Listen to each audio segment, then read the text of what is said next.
Oh, dude.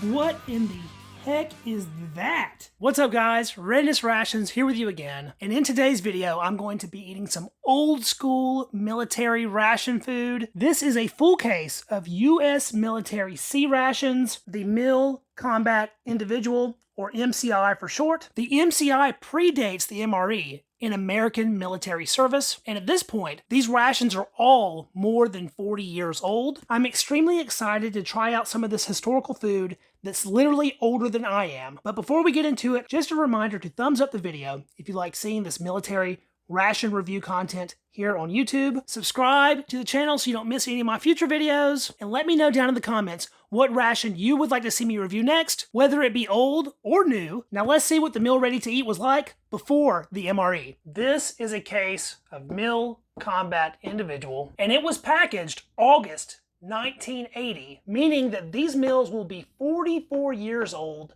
this year. MCIs had a 2-year inspection date, meaning that the expiration date was 1982. I think it's safe to say that they're pretty well expired. The MCI case has an external sleeve that you have to slide off before you can get to the internal box. I picked this case up a few years ago, but have yet to review one of the meals. I did send a couple of these out to other reviewers though, and that's why our seal is already broken. MCIs do come 12 to a case, just like MREs, but as we can see here, I'm missing a few. I'm not really sure if any of these are still in edible condition, so I think it would be best for us to do a little bit of exploration to try and pick the best candidate for review. I've actually done a beefsteak MCI review before, and this box is looking absolutely terrible. Look at all of that gunk from where the cans on the inside have exploded. So that one's off the table for sure. This beans with Frankfurter chunks doesn't look too terribly bad, although there is some staining on the bottom of this one as well. Let's take a glance at the inside here. So this one does have a full unopened accessory kit with spoon. That grape jam doesn't look all that bad. This B unit actually looks really good. The beans with Franks though are stuck to the inside of the box, so that can is most certainly ruptured. This one also has a little can of fruitcake. That could very well be edible. So for the moment, I would say this one is a contender. This chicken or turkey bonded has a little bit of an oil stain, but other than that, the box on this one looks really good. That is so vague though. Chicken or turkey, which one is it? Again, accessory package. Oh boy, we have an exploded can of cheese in this one. The smell coming from this is not a good one. Very rancid and oily. So disgusting cheese, a can of applesauce. This actually still completely intact with no ruptures. A B3 unit, but our can of turkey bonded looks to have seen better days. This beef slices and potatoes has a can of jam that's completely stuck to the accessory package. Pork slice cooked with juices. Has a big stain on the bottom, but this one has a lot of weight left. Accessory pack, spoon, a can of peanut butter. That's one of the items that's pretty much survived forever. B unit, can of applesauce, and the can for the entree here has some corrosion on it, but there's still a lot of weight left to it. Beef with spice sauce is a complete sticky mess, and this tuna fish one feels light as a feather, so we've narrowed down our tasting to these two. Beans with Frankfurter chunks and pork slice cooked with juices. The pork with juices is quite appealing because of the can of peanut butter and a nice looking B unit. And for our Frankfurters, that jam doesn't look too terribly bad. The B unit looks awesome. And this one had that fruitcake, which is really calling my name. Beans with Frank sounds pretty appealing, but I think I'll save this one for a future video. Today, we're gonna check out pork sliced, cooked with juices, and I'm just hoping something in here is still nice and tasty. This particular MCI was packed by Universal Folding Box Company in Hoboken, New Jersey. We of course have our accessory pack, our MCI style spoon. Very early MREs used this very same spoon. Our beautiful can of peanut butter, B1 unit, crackers and candy, very sketchy can of applesauce, and our equally concerning can of pork with juices. My shirt will probably become a reality after this video. Just the act of rummaging through that case of rations has my room smelling a very special kind of disgusting. As we can see here, the MCI is a canned ration. The calorie count on an MCI was very similar to that of an MRE, but the cans are definitely inferior to the retort pouches of the meal ready to eat. For one, they add weight, they're a bit bulky, and they can be noisy, especially when empty. I think we'll work our way through the ration best to worst. So let's take a look at our accessory kit here first. They do provide a contents list on the front. The lamination on this package is coming apart. That is a foil-lined laminated pouch, virtually identical to the ones you'll find in early MREs. First item in there is an awesome-looking 2-piece package of peppermint chiclets. Man, that looks so retro. We have a package of banded toilet tissue, a green pack of matches made by D.D. Bean & Sons. Those have white tips, 6 grams of sugar, 4 grams of iodized salt, a package of coffee instant Type 1, and 4 grams of cream substitute dry non-dairy. I suppose we'll get our coffee going here first. This package looks to be in outstanding condition, basically new. There's our super fine spray dried powdered coffee. That has a little bit of an old library book kind of smell, but you do still pick up on that coffee aroma. That spray dry powder really is super, super fine. I think I will have this coffee sweetened. So we'll add our sugar here. Luckily, sugar never goes bad, so it's just as good as the day it was packed. This cream substitute dry non-dairy, on the other hand, might not be in the best shape, so we need to take a closer look at it. Well, the powder doesn't look severely discolored or anything. Yeah, that doesn't look too bad. A little bit off-white. Suppose it won't hurt to give that a taste. Well, it's not the worst thing I've ever tasted. In fact, I still think it's mostly okay. It has a little bit of a library book taste, but doesn't really taste to be off in any way necessarily. These old school coffees are usually good for about an 8-ounce cup. We'll stir that up with our tiny little spoon here. All that coffee powder and sugar dissolved basically instantly. The coffee's nice and brown, but still a little bit translucent. It's not putting off too much smell. I guess it's time to get a taste here. 44-year-old U.S. military coffee. Here we go. You know, that's actually pretty darn good. It's a pretty mild brew. Of course, sweet from all that sugar. Has very little bitterness, but a very distinct acidic kick, which I kind of enjoy. That's a joy to drink. It's not the most powerful cup ever, but that is easy drinking and very tasty coffee, for a ration especially. Just by taste alone, you would never suspect that this coffee is more than 4 decades old. I just can't resist adding some of this non-dairy creamer. By some, I mean all. Now that's looking like a much nicer cup of coffee. Hopefully that didn't ruin it. I like the creamy milkiness that the non-dairy creamer adds, but it does impart a little bit of sort of an old chemical-like taste. So it's not nearly as pure tasting as it was before, not as fresh and perfect, but that extra dimension of creamy is an equitable trade in my opinion.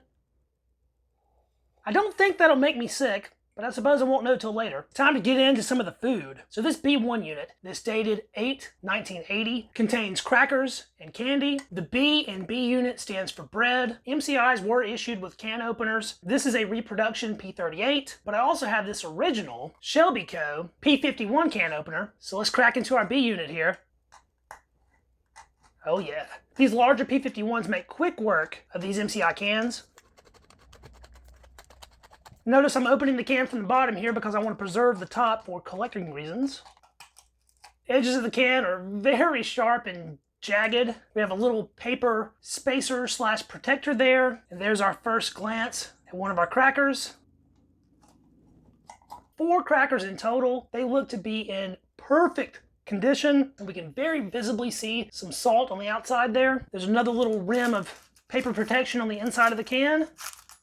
And that is our supposed candy, packaged toward just a little bit, getting it out of the can. But that is 1 3/4 of an ounce of chocolate fudge in original wax paper packaging. The inside of this can has sort of a sickly, sweet, weird, chocolatey kind of smell. This one cracker looks pretty odd, and I think it has a little bit of a manufacturing defect. Looks like it got smushed with the edge of a pan. But look how toasty these are. Nice, evenly spaced holes. A little bit floury on the outside, but that salt is very inviting. See if they're still snappy. Oh yeah, had a nice little snap to it. Very light and airy inside. Smell, on the other hand, is not very inviting. It has that same kind of weird chocolatey smell of the inside of the can. I think that means it's time to get a taste here.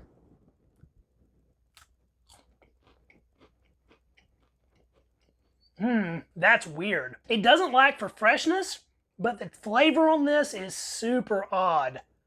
It's almost a little bit cheesy tasting. It's definitely picked up some of the flavor from that fudge round. They have been sharing the same can for 40 years. Nice and crisp, noticeably salty, but really weird tasting. I cannot imagine that's what kind of flavor these had when they were new. Yeah, that's super odd. It's even giving me a little bit of a numb mouth feeling. You tend to get that from super expired food that has oils that have gone rancid. Typically, crackers hold up extremely well due to their lack of moisture, and this can was in great shape. The only thing that I can think is the proximity to this fudge round has caused the crackers to get really funky. Despite the funkiness, I think it's still edible. It's not going to stop me from eating it anyway, even if it does taste really, really bad. Wash that down with another sip of coffee here. Coffee's still decent at least. I really think this can of peanut butter is going to be our saving grace. But before we get to that, I want to take a look at these pork slices with juices. Now this can has obviously been compromised. We can tell that from this rusty corrosion, but it still has some pretty serious weight. And I can even hear the contents sloshing around a little bit. Hopefully we don't get squirted in the face here with some botulism. Oh, well, no explosion of juice.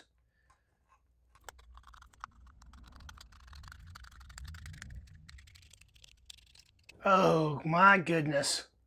Look at this thing. Milky and disgusting. Sliced pork and juices, and it smells like vomit. Ugh. Just look at that juice. There's no telling what kind of pathogens are swimming around in that stuff. This smell is just nauseating. It smells like bile mixed with metal. Oh, slice number 1, 2, 3, and 4. Oh man, that is making me want to gag. Look at the disgusting white inside of the can. I'm guessing that's fat, but God, it smells awful. We had that little bit of corrosion on the outside of the can here, and on the inside we can see a little pinhole where it ate its way through. Look at this soupy white gravy. The top of this pork slice even has little green bits on it where it's very clearly decomposing. It's almost as if since the air has hit this, it is quickly developing some kind of mold, because I didn't notice that when it first came out of the can. And now I'm seeing a little bit on this slice as well, these little green bits. I can tell you guys right now, there's no chance I'm putting a piece of this stuff in my mouth. I don't feel like dying today, period. They look disgusting, but given how old they are, I mean, these still look decent. We can obviously tell that this is basically a piece of ham here. It's a composite meat product. We can tell there's some darker meat and some lighter meat, some fatty bits, and some more lean bits. Texture-wise, it's cutting with the spoon very easily. The smell is borderline unbearable. It's a very soft, almost sausagey patty, and with 4 individual slices here, the portion size was admirable. I really do think that these little green spots are growing as we're going through the video here. I should have waited till last to open this can up. Now everything is contaminated, and I am suffering through this rotten pork metal smell. My P51 has been contaminated, so for our peanut butter, we'll try out this Reproduction P38.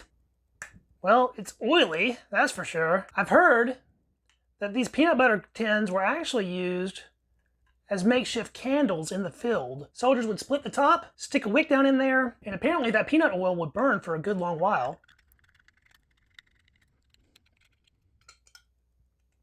Quite the oil slick on top, and I got a little bit of can paint down in there. Hopefully that's non-toxic and non-lead based. Now that smells like delicious roasted nutty peanuts. I did have to go to a replacement spoon since our first one was contaminated with pork there. So the peanuts and the oil have pretty much completely separated at this point, and getting that reincorporated is going to be nearly impossible without making a huge mess. So I'm going to just grab a little piece of our hardened, separated peanut butter and oil here. This will be the oldest peanut butter I've ever tasted. Down the hatch.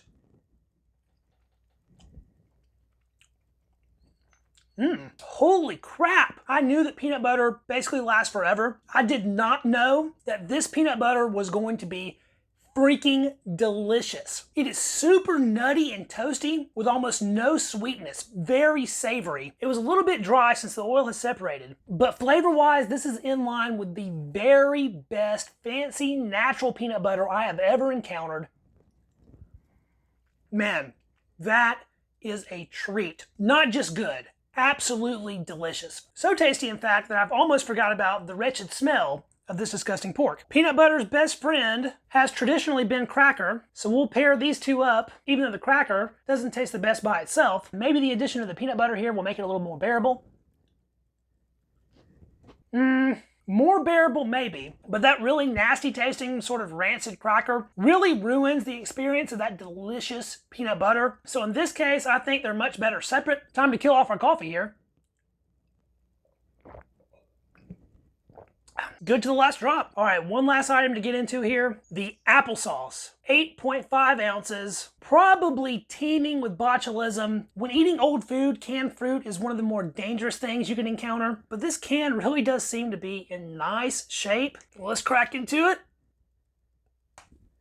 Oh, no explosion. I was definitely expecting this to be under pressure. I can already whiff the contents and it's not good. Smells like old rusty metal. Oh, dude. What in the heck is that? Straight black apple charcoal is what it looks like. I think it's pretty safe to use the pork spoon on this one. Ooh, it is still soft. I expected it to be hard.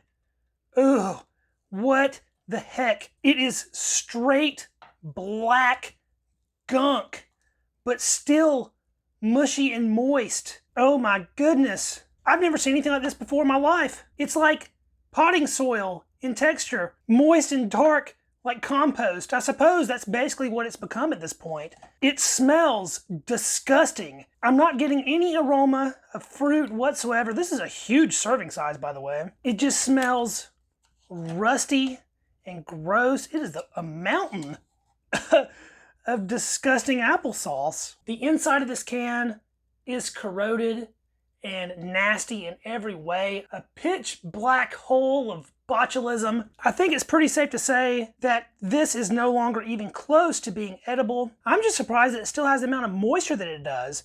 I think if I picked this up and made a ball out of it, I could probably squeeze juice. Now that juice would probably be death incarnate, but I think it would be possible. This applesauce is the stuff that nightmares are made out of. So far removed from food, I don't even know what you would call it at this point. It's a tinny smelling, mushy apple horror. I am certain at this point that the mold on this meat has grown since we've removed it from the can. Those green bits are twice, if not 3 times as big as they were when they first hit the air, and it seems to be spreading a little bit. I hope I haven't unleashed some plague on humanity by opening that can. Suppose it's dessert time here. Chocolate fudge. I really like this old school wax paper packaging, but it does nothing for preservation. Look at this odd little round of weirdly colored chocolate. The edges are a bit darker than the center. The outside is very clearly melted and re-solidified time and time again. The smell is chocolatey, but the most vile smelling chocolate you could possibly imagine. Let's break into it here. Oh. That was easier to break than I thought it would be. It is chocolatey all the way through the center there. It smells kind of like the candy you would find in an Easter basket after it's set in the back of the closet for a couple years. Cheers to our C-Ration dessert.